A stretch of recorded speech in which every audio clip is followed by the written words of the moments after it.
solamente sentito un puntino come una puntura di ape, io non nemmeno avevo immaginato di sanguinare. Se ne è accorto il collega quando è arrivato che ha detto Marco guarda che stai sanguinando e poi abbiamo constatato che avevo un taglio. Colpito alla testa, probabilmente con un pezzo appuntito di ceramica dura, solitamente utilizzata per mandare in frantumi i vetri.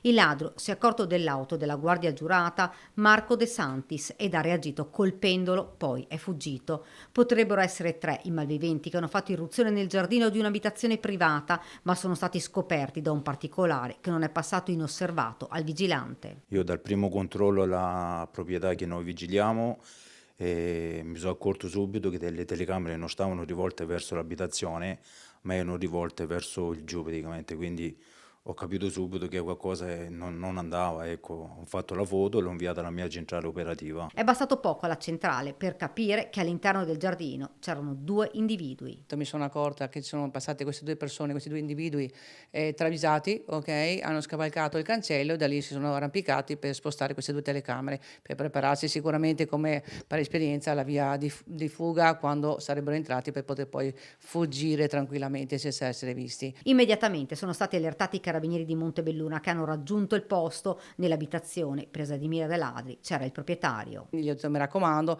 non si muova assolutamente, è più importante la propria vita. Ed è proprio pochi istanti dopo che Marco De Santis è stato colpito da un terzo componente della banda. Portato in ospedale, è stato medicato e dimesso ed è già tornato al lavoro. Anzi, stanotte sono andato proprio là di nuovo, come sono cominciato il torno al lavoro, sono andato là di nuovo per vedere se possibilmente sti balordi vengono presi una volta per tutte. Le indagini ora dei carabinieri per dare un volto ai ladri, al vaglio le immagini delle telecamere della zona, un lavoro questo che ogni giorno diventa sempre più complicato. Ci sono diverse squadre che vengono anche da fuori, quindi per noi diventa problematico fronteggiare tutto.